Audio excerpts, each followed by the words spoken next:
ॿधी छॾिया। कारा कोट पाए कानून जे तहफ़्फ़ुज़ जी जंग कंदड़ वकीलनि जो सिंधु मां 6 केनाल कढण ख़िलाफ़ हैदराबाद खां कराची ताईं मार्च। प्रेस क्लब ॾाढो धरणो। ईद खां पोइ इस्लामाबाद ताईं मार्च जो ऐलान। वकीलनि जे कराची जे रस्तनि ते मार्च दौरान केनाल समूरा नामंज़ूर।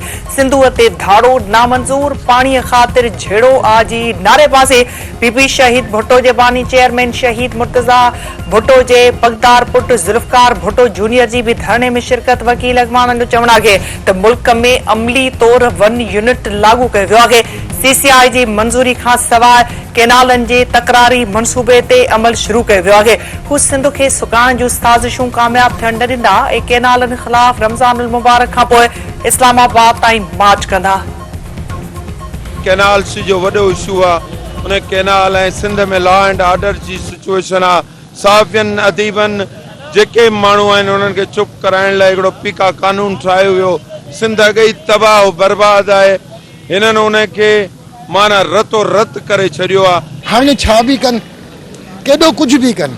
सिंध जो वकील, सिंध जो नौजवान यूनिवर्सिटियुनि में शागिर्द तालीमी इदारनि में हाणे हर हारी ॿुढो सभु सम्झी चुका आहिनि ज़ुल्म थी रहियो आहे। हाणे न उथियासीं त पोइ उहो पाणी मथे गुज़री वेंदो। उन्होंने दरिया को भी बेच दिया, उन्होंने जानवरों को भी बेच दिया, उन्होंने पहाड़ों को भी बेच दिया। क्या है हमारे पास? तुम हो हमारे पास, अवाम हो हमारे पास। सिंध के अवाम जीतेगा, सिंध के अवाम जीतेगा। नारे अवाम, जिए अवाम। सिंध जे हुक्मराननि जबलनि समेत हर शइ विकिरो करे छॾी आहे। हाणे ख़ामोश न विहंदासीं। सिंध जा माण्हू असां सां गॾु आहिनि। शागिर्दनि समेत हर तबिक़ो रोडनि ते आहे, पर हुक्मरान आवाज़ न ॿुधी रहिया आहिनि। एहतजाज कंदड़नि ते लथबाज़ी कई पई वञे। हाणे इस्लामाबाद वञी मथनि लथबाज़ी कंदासीं। फतेह सिंध जे माण्हुनि जी थींदी। पीपी शहीद भुट्टो जे बानी चेयरमैन शहीद मीर मुर्तज़ा भुट्टो जे पगदार पुट।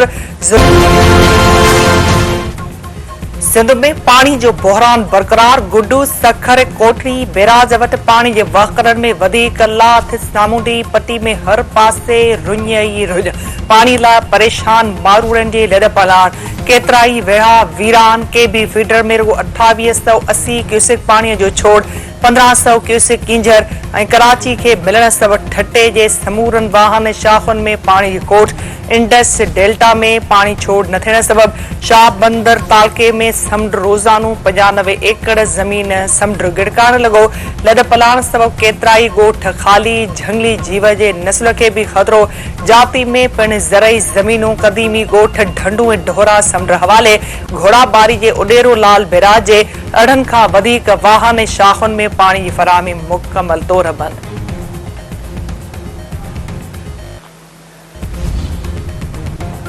पंजाब में पानी जी विरछ ते नज़र रखंदड़ सिंध जे आपाशी खाते जे मुलाज़िमनि जूं पघारूं बंदि हुजण जो इंकिशाफ। पानी जी मॉनिटरिंग लाइ लाहौर में मुक़रर 55 मुलाज़िमनि ते बदल हिक टीम जूं पघारूं अख़्तियारनि रोके छॾियो। पघारूं न मिलण ख़िलाफ़ मुलाज़िमनि जो आपाशी खाते जे सेक्रेटरी खे लिखियल ख़त सिंध TV न्यूज़ हथ करे वरितो। मुलाज़िमनि ख़त में लिखियो आहे त हू बिना पघार जे कमु कनि पिया। पैसा न हुजण सबबि घरनि जी मसवाड़ नाहे ॾेई सघिया। फी न हुजण सबबि ॿारनि खे स्कूल मां बि कढियो वियो आहे।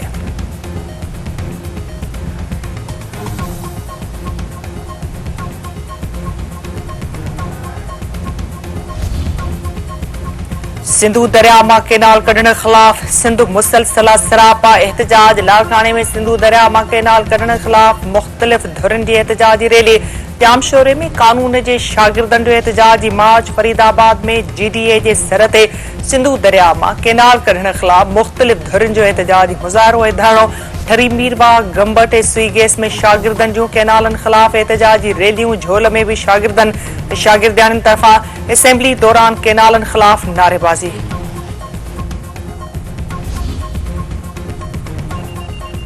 तकरारी केनालनि ख़िलाफ़ मुख़्तलिफ़ सियासी समाजी कॉम्प्रेस धुरनि जो एहतजाज। अवाम जो आवाज़ आहे। वफ़ाक़ी सरकार खे तकरारी मनसूबनि ख़िलाफ़ सिंध जे अवाम जो आवाज़ ॿुधणु घुर्जे। असांखे सिंधु दरिया मां केनाल कढण जो मनसूबो कंहिं बि सूरत में क़बूल नाहे। PPA बिलावल भुट्टो ज़रदारी सिंध जे पाणी अवामी हक़नि जी ॻाल्हि करे रहिया आहिनि। PP सिंध जो सदर निसार अमन खोड़ो।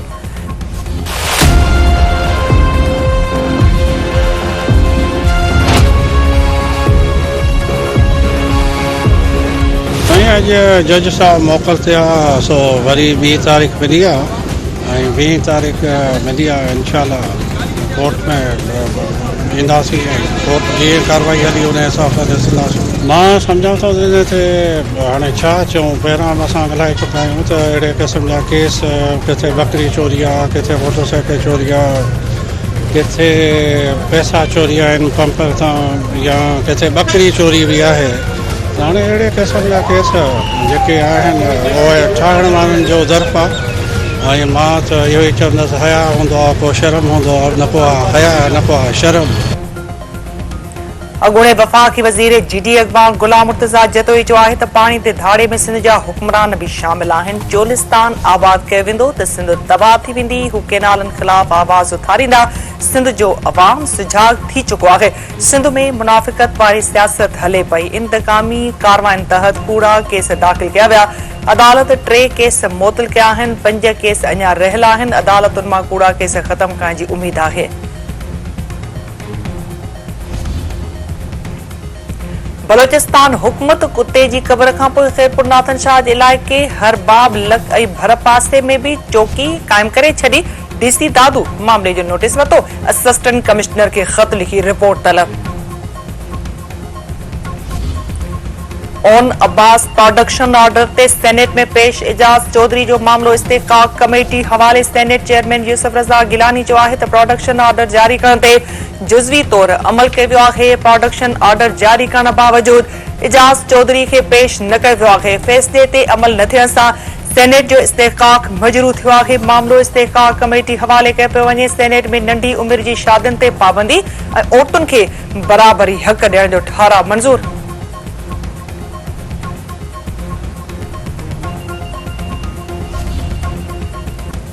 नफ़रत जी सियासत खे हथी ॾियण सबब तहरीक इंसाफ़ पाण इख़्तिलाफ़नि जो शिकार आहे। तहरीक इंसाफ़ मुल्क खे ऊंधाई तरफ़ धिकियो। मुस्लिम लीग नून हुकूमत हमेशह अवाम जी तरक़ीअ जी अलामत रही आहे। मुल्क खे ॾेवालू थियण खां बचायो। मालियाती इदारा पाकिस्तान जी तारीफ़ करे रहिया आहिनि। सुसमा वारो वफ़ाक़ी वज़ीर अता तारड़। सिक्योरिटी फोर्सेस जो टांक में ऑपरेशन 3 दहशतगर्द मारिजी विया। मारिजी वियल दहशतगर्दनि जे कब्ज़े मां वॾे तादाद में हथियार ऐं बारूद हथ। ISPR जो चवणु आहे त सिक्योरिटी फोर्सेस मुल्क मां दहशतगर्दी जे ख़ात्मे लाइ पुरज़म आहे।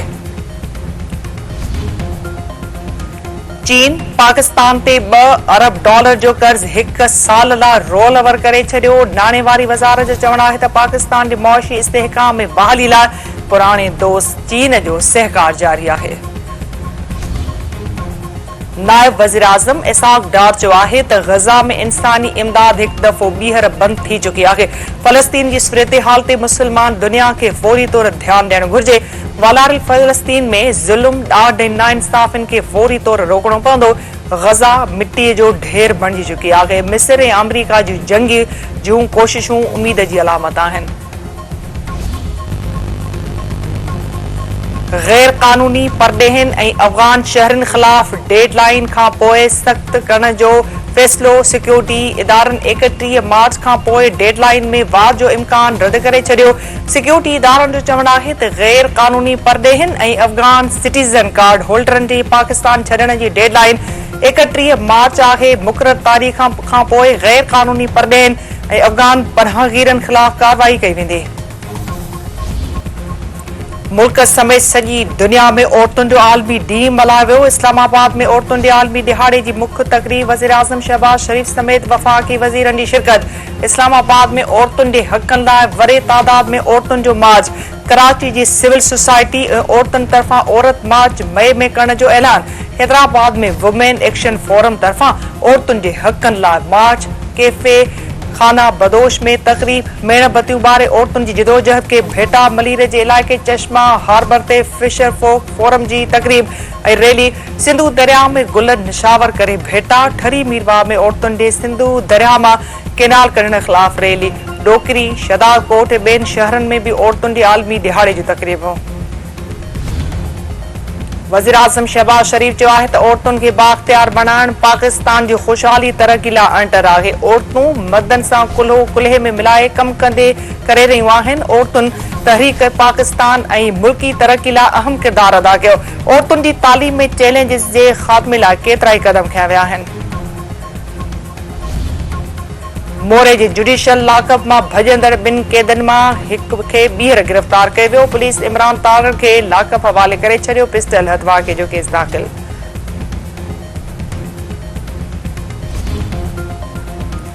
कंदरकोट में हथियारबंदनि जी फायरिंग, पंजाब वासी नौजवान क़तल, मोटरसाइकिल सवार हथियारबंदनि महमूद लाशारी खे गोलियूं हणी क़तल करे छॾियो।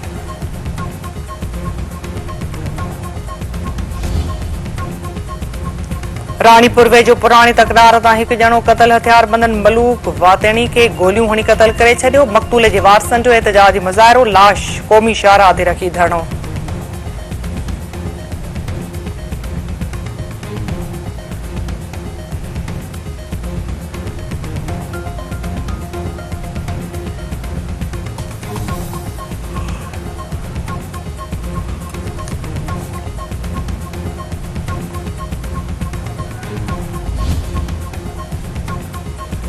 फुलजी बरसा होटल तां थियल झेड़े जो ज़ख़्मी फौज, सरवर जमाली अस्पताल में दमदहणी हवाले कयो। वारसनि जो एहतजाजी मुज़ाहिरो, लाश इंडस दावे ते रखी धरणो।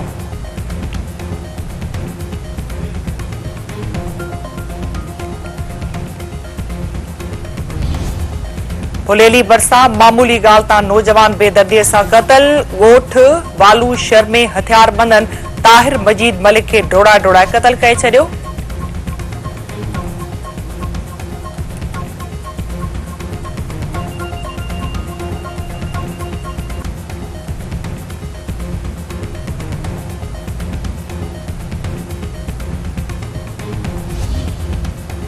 नसरपुर में पुलिस जा मंशिया जे मुबैना अडन ते छापा, चकरियूं, पुलिस ते पथरा, एएसआई समेत 3 एहलकार ज़ख़्मी, 4 ॼणा गिरफ़्तार। वाक़े ख़िलाफ़ बारीचा बिरादरीअ जो एहतजाजी मुज़ाहिरो। मुतासिरनि जो चवणु आहे त पुलिस बिना कंहिं जवाज़ छिरकाए औरत हामला औरत समेत ॿियनि ते तशदुद कयो आहे। ऐं चैंपियन ट्रॉफी जो ताज कंहिंजे मथे ते सजंदो, फ़ैसिलो सुभाणे थींदो। फाइनल में भारत ऐं न्यूज़ीलैंड जूं टीमूं आम्हूं साम्हूं, ॿिन्ही टीमुनि तरफ़ां कामयाबी लाइ भरपूर नेट प्रैक्टिस।